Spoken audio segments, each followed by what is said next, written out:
Sumasakit ang ngipin ko, maigan. Tingnan nyo. Kagabi sumasakit. May kirot.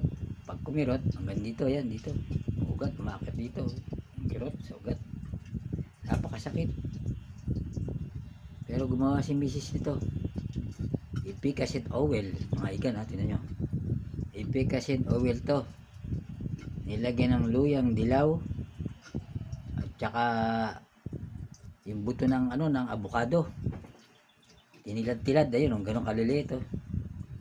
Efficacy, buto ng avocado, tsaka luyang dilaw. At saka yung cloves. Ano yung cloves?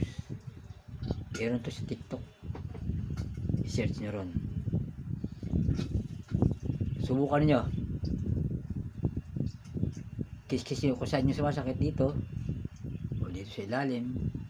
Ganyan. Yung kagabi sa akin. Ganyan.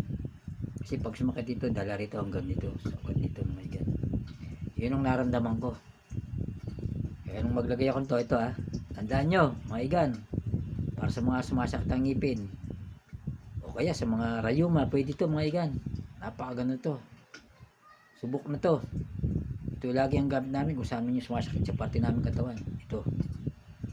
Okay to. Maasahan. Gawin nyo to. Sigurado. Epektibo. Totoo to. Walang kasinungalingan. Pag ako nagsisinungaling, ba, hindi tama yan. Pero pag sinubukan nyo at ito ay epektibo, sabihin nyo sa akin, kuya, okay.